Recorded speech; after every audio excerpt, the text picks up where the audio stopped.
Students, कैसे हो? मैं Santosh Sharma, DAV public school Sikar, class 10th के chapter number 4 immunity and blood group वाले के अंदर जो पार्ट नंबर 3 है अपना आज का, उसमें अपन पढ़ेंगे एक्वायर्ड इम्यूनिटी। जो पार्ट फर्स्ट था उसके अंदर हमने क्या पढ़ा था? इम्यूनिटी का इंट्रोडक्शन हमने पढ़ा था। पार्ट नंबर 2 के अंदर हमने इम्यूनिटी की डेफिनेशन पढ़ी और टाइप्स ऑफ इम्यूनिटी जो दो प्रकार की होती है, एक तो होती है इनेट इम्यूनिटी और दूसरी होती है एक्वायर्ड इम्यूनिटी। तो इनेट इम्यूनिटी यानी पार्ट जो था वो हमने पार्ट नंबर 2 के अंदर अपने पढ़ा। आज पार्ट नंबर 3 के अंदर अपन पढ़ेंगे एक्वायर्ड इम्यूनिटी, और इसको साथ साथ ही अपन आपको इनेट इम्यूनिटी एक बार फिर रिवाइज में करवाऊंगा। क्लियर है? आपको याद है, लेकिन फिर भी एक बार इसको रिवाइज करा देंगे। इसका नाम उपार्जित प्रतिरक्षा। वहां हमने लिखा क्या था? इनेट इम्यूनिटी यानी स्वाभाविक। Acquired immunity is the immunity acquired after birth. क्या लिखा हमने? After birth. It is also known as adaptive immunity और स्पेसिफिक इम्यूनिटी। वहां हमने क्या लिखा था कि it is known as inborn immunity and non specific immunity. हमने शब्द वहां लिखे थे। नॉन स्पेसिफिक के लिए हमने बताया था कि ये सबके लिए लड़ाई करती है, किसी विशेष के लिए नहीं करती है। ठीक है, अब यहां हमने क्या लिखा? Acquired immunity is the immunity acquired after birth. वो हमें जन्म के समय मिलती थी, जबकि ये क्या है? जन्म के बाद हमें प्राप्त करते हैं, अर्जित करते हैं। यानी ऐसी इम्यूनिटी, ऐसी प्रतिरक्षा जिसको अपन जन्म के बाद प्राप्त करते हैं या उसको अर्जित करते हैं, क्या कहलाती है स्टूडेंट? एक्वायर्ड या अर्जित प्रतिरक्षा कहलाती है। क्लियर है? दूसरा अपना क्या है कि नॉन एज अडेप्टिव इम्यूनिटी और स्पेसिफिक इम्यूनिटी। बहुत इंपॉर्टेंट शब्द है ये। स्पेसिफिक इम्यूनिटी क्या होती है? वहां हमने लिखा था नॉन स्पेसिफिक, और यहाँ पर क्या लिख रहे हैं? स्पेसिफिक। स्पेसिफिक का मतलब किसी के प्रति विशेष, स्पेशल होना। जैसे हमने पोलियो की मान लीजिए वैक्सीन है, क्या है? पोलियो की मान लीजिए वैक्सीन है, तो वो किसके लिए लड़ेगी? विशेष तौर पे खाली पोलियो के लिए लड़ेगी। दूसरी यदि कोई बीमारी आ गई, मलेरिया आ गई, तो पोलियो की वैक्सीन उस मलेरिया के लिए नहीं लड़ेगी। हमारी बॉडी के अंदर पोलियो के लिए तो एंटीबॉडी बनी हुई है, पोलियो के लिए इम्यूनिटी बनी हुई है, लेकिन जब मलेरिया हो गया तो वो पोलियो की इम्यूनिटी किसके लिए नहीं लड़ेगी? मलेरिया के लिए नहीं लड़ेगी। क्लियर है? एक शब्द लिखा हमने एडेप्टिव यानी अनुकूली। अनुकूली का मतलब ये होता है कि जैसे अपन कोई डिजीज अपनी हो गई और अपन उसकी कोई अपन दवाई ले रहे हैं, उसकी कोई मेडिसिन ले रहे हैं, और मेडिसिन लेकर अपन क्या प्राप्त कर रहे हैं? उसकी इम्यूनिटी अपन प्राप्त कर रहे हैं, प्रतिरक्षा अपन क्या कर रहे हैं? प्राप्त कर रहे हैं। तो ये अर्जित हो गई। मतलब ये क्या हो गई? जो जन्म के बाद अपन प्राप्त करते हैं वो क्या हो गई स्टूडेंट? अर्जित प्रतिरक्षा हो गई, यानी एक्वायर्ड इम्यूनिटी हो गई। क्लियर है? दोनों में डिफरेंस समझ में आ जाएगा आपके। यहाँ क्या लिख रहे हैं हमने? It obtain either from the development of antibodies in response to an antigens और by introduction of readymade antibody. क्या लिखा हमने? Readymade antibody. बहुत अच्छा शब्द है रेडीमेड। बाजार से अपन रेडीमेड कपड़े खरीदते हैं ना, उसी की तरफ हम बात करते हैं। ये क्या लिखा है? इस प्रकार की प्रतिरक्षा में एक पोषक यानी होस्ट जो होता है किसी विशेष सूक्ष्म जीव अथवा बाह्य पदार्थ, जिसको अपने एंटीजन बोलते हैं, फॉरेन पार्टिकल है, के प्रति अत्यंत विशिष्ट प्रघात करता है तथा प्रतिरक्षण एंटीबॉडी का निर्माण करता है, निर्माण स्वयं करता है या बनी बनाई एंटीबॉडी लेता है। मतलब ये क्या कह रहा है?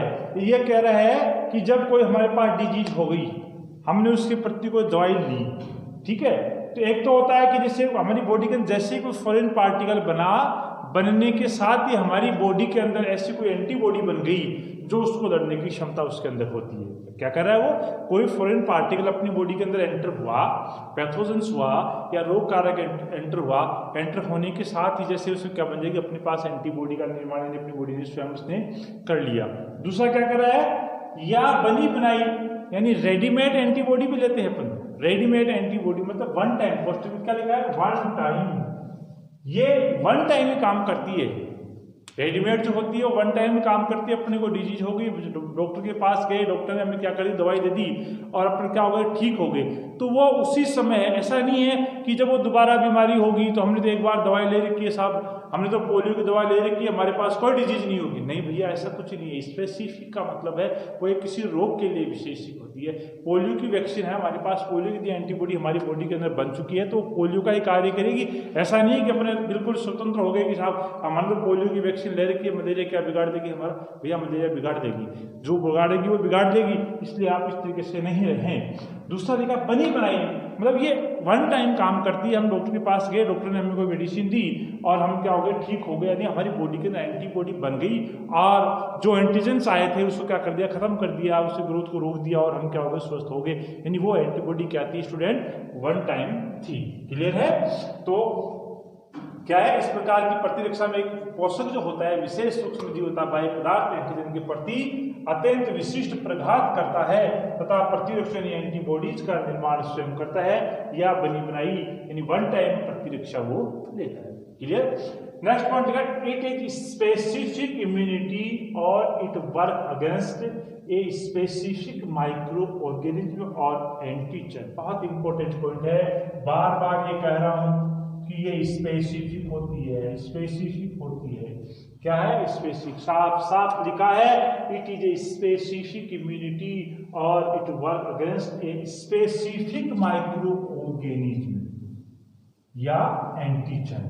यानी ये क्या कर रहा है कि ये एक विशिष्ट एंटी जो बॉडी है, ये एक विशेष जो ये आपकी इम्यूनिटी है, स्पेसिफिक इम्यूनिटी है जो एक विशेष एंटीजन के प्रति कार्य करेगी या पर एक विशेष सूक्ष्म जीव के प्रति कार्य करती है। जैसे आपको कहा, अभी भी कहा, हमने पोलियो की वैक्सीन ले रखी है और अपन बिल्कुल स्वतंत्र हो गए कि साहब हमने पोलियो की वैक्सीन ले रखी है, मलेरिया क्या बिगाड़ देगा? ऐसा कुछ भी नहीं है, स्पेसिफिक है।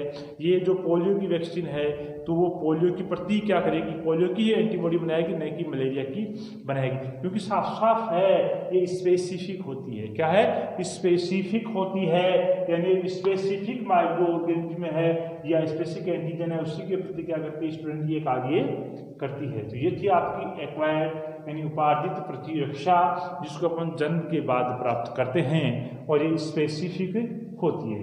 अब है एक्वायर्ड इम्यूनिटी इन्वॉल्व, इसके अंदर दो तरीके से कार्य करती है, ह्यूमोरल इम्यूनिटी और दूसरी होती है सेल मीडिएट इम्यूनिटी। यानी दो तरीके से कार्य करती है कौन, ये एक्वायर्ड इम्यूनिटी। दो तरीके कौन कौन से, एक तो ह्यूमोरल इम्यूनिटी और दूसरी होती है सेल मीडिएट। ह्यूमोरल क्या, जो ह्यूमोरल इम्यूनिटी जो है उसमें बाई एंटीबॉडी ने अपने एंटीबॉडीज के द्वारा जो प्रतिरक्षी होती है उसके माध्यम से कार्य करती है, और दूसरा सेल मीडिएट इम्यूनिटी यानी कोशिका माध्यदित जो प्रतिरक्षा है, ये बाई स्पेसिफिक सेल यानी एक कोशिका, एक विशेष कोशिका के रूप में कार्य करती है या स्पेसिफिक कोशिका के माध्यम से भी कार्य ये करती है। तो दो तरीके से ह्यूमोरल इम्यूनिटी और ये सेल मीडिएट इम्यूनिटी। ह्यूमोरल के अंदर कौन सा है, बाई एंटीबॉडी, और सेल मीडिएट के अंदर बाई स्पेसिफिक सेल तरीके से कार्य करती है। अगला नेक्स्ट पॉइंट है कि टाइप्स ऑफ एक्वायर्ड इम्यूनिटी। जो एक्वायर्ड इम्यूनिटी स्टूडेंट्स जो होती है वो दो टाइप की होती है। पहला हमने लिखा एक्टिव इम्यूनिटी और दूसरा हमने क्या लिखा, पैसिव इम्यूनिटी, यानी सक्रिय प्रतिरक्षा और निष्क्रिय प्रतिरक्षा। जैसा नाम से विदित है, तो आप जैसे अपने इसके बाद भी पढ़ेंगे एक्टिव और इसको पैसिव को, तो आप इसमें ऐसा लगेगा कि इसकी सारी चीजें इसके नाम में लिखी हुई है, सारी नाम में छुपी हुई है। जैसे हमने लिखा एक्टिव सक्रिय, यानी एक तरह से एक्टिव है, हर चीज में क्या इसको अपने को सिखाने की कोशिश करते हैं, ये सीख जाती है। जैसे अपने को प्रैक्टिकल करते हैं, कोई मॉडल बनाते हैं, अपने को चीज बताता है टीचर्स के साथ, बेटा ऐसा करना और अपन को सीख के कर लिए। एक्टिव है अपन, एक्टिव है तभी अपन कर पाएंगे। और एक स्टूडेंट ऐसा है, ठीक है गुरुजी का तेरा तुझको अर्पण क्या लागे, मतलब गुरुजी आप बताओ और आप याद करो, मतलब उसको कोई मतलब नहीं है। एक्टिव पैसिव है, पढ़ा है, निष्क्रिय है, जब भूख लगेगी कोई दे दे तो खा ले, और नहीं तो पढ़ा है भूखा मरेगा। ये तो दो तरीके के एक्टिव और पैसिव इम्यूनिटी। अब देखते हैं, जैसा मैंने बताया वैसा इसके अंदर आपको मिलेगा। तो स्टूडेंट अपन आप देखते हैं एक्टिव इम्यूनिटी यानी सक्रिय प्रतिरक्षा,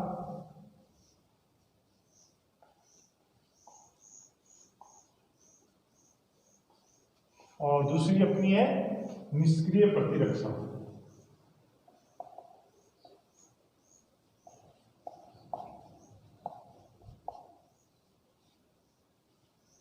ठीक है, हमने दोनों तरफ ऐसे लिखा कि आपको डिफरेंस यदि पूछा जाता है तो आप डिफरेंस भी लिख सकते हैं जीओ में, और अलग अलग पूछा जाता है तो आप अलग अलग भी लिख सकते हैं। अब इसको पढ़ाने से पहले एक छोटा सा आपको एक एग्जांपल देते हैं कि किस तरीके से काम करती है। जैसे मान लीजिए कोई व्यक्ति है, वो कहीं चला जाता है अपने पड़ोसी के या अपने कोई कजन के चला जाता है, वहाँ खाना खाता है वो, तो वो दो तरीके से खाना खा सकता है। एक तो ये होता है जैसे मान लीजिए मेरे पास कोई आ गया, मैं उसको खाना बना के दे रहा हूँ, मैं क्या कर रहा हूँ, उसको खाना बना के दे रहा हूँ, वो खा रहा है। एक मैंने उसको खाना बनाना सिखा दिया और वो बनाकर खाने लग गया, दोनों में डिफरेंस है। यदि मैंने उसको खाना बनाना सिखा दिया, वो कब सीख पाएगा, जब वो एक्टिव होगा, तब वो क्या करेगा, उसको सीखेगा। तब वो खाना बनाना सीख लेगा तो वो लॉन्ग टाइम तक, यानी लंबे समय तक वो अपना खाना बनाएगा, अपना आसानी से पेट भरेगा। यानी उसके दिमाग के अंदर, उसकी मेमोरी के अंदर एक ऐसी मेमोरी फीड होगी कि मुझे इस तरीके से खाना बनाना, मुझे इस तरीके से सिखाया गया था और मुझे इसे बना के खाना है। क्लियर? तो एक तो ये हो गया कि मैंने खाना बनाना उसको सिखा दिया और वो खाना बना के खाने लगे। दूसरा ऐसा है, मैं उसको खाना डाल रहा हूँ, वो सीखना नहीं चाहता है, पैसिव है, आलसी है, पड़ा है, भाई सर खाना दे देंगे मैं खा लूंगा। रोज उसको प्लेट दी जाती है, वो खा लेता है, जैसे जेल के अंदर दी जाती है प्लेट, किस खा लेते हैं, वो खा लेता है और पड़ा रहता है। जब खाना नहीं जाता है तो पड़ा रहता है, यानी वो सीखता नहीं है। जब सीखता नहीं है तो जब मैंने उसको मेरे घर से निकाल दिया या भेज दिया कि ठीक है भाई ये हाथ जोड़ दे, मैं सिद्धि पार पड़नी है, तो पड़ोसी घर जाता है, तो उसकी हालत तो वहाँ भी वही होगी, क्योंकि वहाँ भी वो खाना तो बना नहीं सकता है, सीखा उसने है नहीं, वहाँ भी क्या करेगा वो, यानी लंबे समय तक वो नहीं चल पाएगा, यानी उसकी बॉडी के अंदर ऐसी कोई मेमोरी फिट नहीं हुई जिससे वो अपना पेट भर सकता है। क्लियर? ये आपको उदाहरण समझ में आ गया। एक तो मैंने क्या किया, उसको खाना बनाना सिखा दिया, वो अपना बना के आराम से खाना खा रहा है, लंबे टाइम तक खा रहा है, आराम से मजे करा जी रहा है। दूसरा तो खाना बनाना सीखा नहीं, वो पड़ा पड़ा खाता है तो कम समय तक चलेगा और उसकी मेमोरी के अंदर भी ऐसी कोई पिक्चर नहीं बनी। अब देखते हैं अपने सुधार को यहाँ फिट करते हैं। पहला मैंने क्या कहा, immunity in which host immune system participate and produce antibody against antigen. क्या कहा है कि प्रतिरक्षा जिसमें शरीर प्रतिजन के विरुद्ध, यानी जो पैथोजन अपनी बॉडी के अंदर एंटर कर रहा है के विरुद्ध स्वयं प्रतिरक्षों का निर्माण करता है। क्या कहा मैंने, स्वयं प्रतिरक्षों का निर्माण करता है, यानी हमने उसको खाना बनाना सिखा दिया, वो स्वयं क्या कर रहा है, खाना बना रहा है। क्लियर है? यानी प्रतिरक्षा जिसमें शरीर प्रतिजन के विरुद्ध, यानी कोई एंटीजन आ रहा है, कोई पैथोजन आ रहा है, उसके विरुद्ध उसके एंटी में कोई ना कोई वो क्या करता है, एंटीबॉडी का निर्माण स्वयं कर लेता है। ठीक है, यानी उससे अपने आप को प्रोटेक्ट कर लेता है। इधर हमने क्या किया, खाना बनाया नहीं, उसको दिया, सीखा नहीं उसने। Immunity in which host immune system does not participate, यानी क्या कर रहा है, does not participate and readymade external antibody are introduced, यानी प्रतिरक्षा जिसमें शरीर प्रतिजन के विरुद्ध स्वयं प्रतिरक्षा का निर्माण नहीं करता, मतलब खाना बनाना सीखा नहीं, क्या खा करेगा वो, तो स्वयं उस प्रतिरक्षा के विरुद्ध में कोई भी एंटीबॉडी का निर्माण नहीं करता। जब नहीं खाना बनाना आता तो उसको हमने प्लेट में दिया, खा लेगा, मतलब रेडीमेड खाना लेता, बना बनाया, जैसे टिफिन मंगाते हैं अपन, उसी तरीके से। तो क्या लिखा, बाहर से बनी बनाई एंटीबॉडी काम में लेता है, यानी जब वो स्वयं कोई एंटीबॉडी का निर्माण नहीं करेगा तो भैया वो बाहर से लेगा। ठीक है, तो यहां हमने क्या लिखा, स्वयं बना सकता है, यहां लिखा स्वयं नहीं बना सकता है। इसको हमने क्या लिखा, जब बाहर स्वयं बना सकता है तो रेडीमेड लेने की जरूरी नहीं है, अरे ये स्वयं नहीं बनाता उसको क्या चाहिए, हमको रेडीमेड चाहिए। क्लियर? दूसरा पॉइंट है, it is effective and long lasting. It is effective यानी ये प्रभावी है और लंबे समय तक काम करेगी। भैया सीधी सीधी आपको खाना बनाना आ गया तो आप पेट भर लोगे लंबे समय तक, नहीं तो नहीं भर पाओगे। इधर खाना बनाना सिखाया था, इसने नहीं सीखा, तो इसमें क्या लिखा, it is effective and long lasting, यानी प्रभावी है और लंबे समय तक चलेगी, क्योंकि स्वयं ने इसने एंटीबॉडी क्या करी स्टूडेंट, स्वयं ने उसको बनाई है।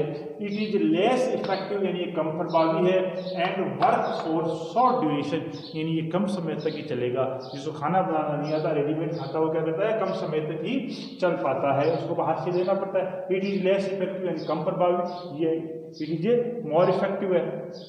ठीक है, फिर लिखा and work for short duration यानी ये क्या होती है, कम समय तक चलती है। आपका यहाँ पर यहाँ लिख सकते हैं, इट इज मोर इफेक्टिव लिख सकते हैं, मोर इफेक्टिव यानी क्या है, ये अधिक प्रभावी है। मोर इफेक्टिव यानी अधिक प्रभावी है और लॉन्ग लास्टिंग है। क्लियर है? तीसरा पॉइंट हमने लिखा है, इम्यूनोलॉजिकल मेमोरी इज प्रेजेंट यानी प्रत्यक्ष स्मृति उपस्थित होती है। जैसे हमने कहा था विक्रू को खाना बनाना सिखा दिया, लंबे समय तक क्योंकि उसकी बॉडी के अंदर पिक्चर बनी हुई कि हमें ऐसे आटा लगाना, ऐसे सब्जी बनानी है, इस तरीके से हमें काम करना, तो वो इसके अंदर मेमोरी क्या रहेगी, प्रेजेंट रहेगी। क्यों रहेगी प्रेजेंट? क्योंकि उसने स्वयं ने एंटीबॉडी का निर्माण किया, इसलिए रहेगी। यहाँ लिखा है इम्यूनोलॉजिकल मेमोरी इज एब्सेंट, यानी प्रतिरक्षी स्मृति अनुपस्थित रहेगी। यहाँ उपस्थित, यहाँ पर क्या रहेगी, अनुपस्थित रहेगी। इसका एग्जाम्पल में लिखा पोलियो वैक्सीन, जो पोलियो की जो वैक्सीन जो होती है, अब पहले जो कहा था स्पेसिफिक है, एक्वायर्ड क्या होती है, स्पेसिफिक होती है, एक विशिष्ट माइक्रो ऑर्गेनिज्म के विरुद्ध ही कार्य करती है। जैसे पोलियो की वैक्सीन है तो पोलियो के लिए कार्य करेगी क्योंकि स्वयं बनाती है, लॉन्ग लास्टिक है, लंबे समय तक चलती है, इसके अंदर मेमोरी होती है। जैसे ही पोलियो का अटैक करेगा तो उसको समझ में आ जाएगा ये तो वही है जिसने पहले अटैक किया था, और तुरंत उसमें क्या कर लेगा, अटैक वो कर देगा।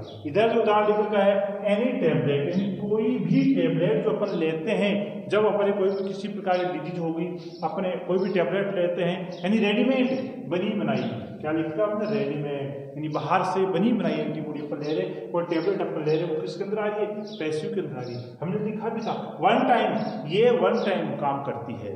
दूसरा हमने लिखा, आपकी बुक में भी दे रखा होगा, ये डिप्थीरिया और टिटनेस की जो वैक्सीन होती है वो भी किसके अंदर आती है, पैसिव इम्यूनिटी के अंतर्गत आती है।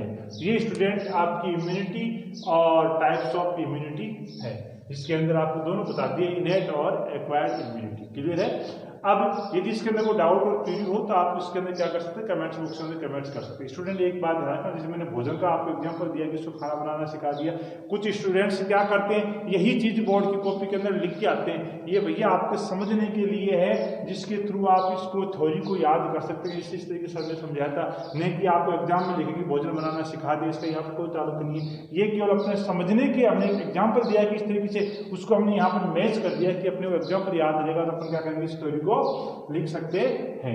ठीक है, आपके जो भी टॉपिक आ रहे हैं 10th क्लास में, उसने बाकायदा पूरा हिंदी और इंग्लिश मीडियम दोनों के अंदर लिखा हुआ है, थ्योरी भी लिखी है, साथ साथ में क्या हो रहा है, इसको एक्सप्लेन भी आपको किया है। तो नोट्स बनाने के अंदर आपको कहीं भी ऐसा दिक्कत नहीं है कि आप कुछ चीज छूट गई हो या इसके अंदर कुछ ऐड कर सकते हैं। आप इजी वे के अंदर जैसा आपको लिखा है वीडियो में पूरा देख के आप लिखें और उसको तैयार भी करें। फिर भी यदि क्वेरीज को डाउट हो तो आप कमेंट बॉक्स में क्या कर सकते हैं, कमेंट्स कर सकते हैं, या मेरे जो व्हाट्सअप नंबर है उस पर आप मेरे से बात कर सकते हैं या व्हाट्सअप कर सकते हैं।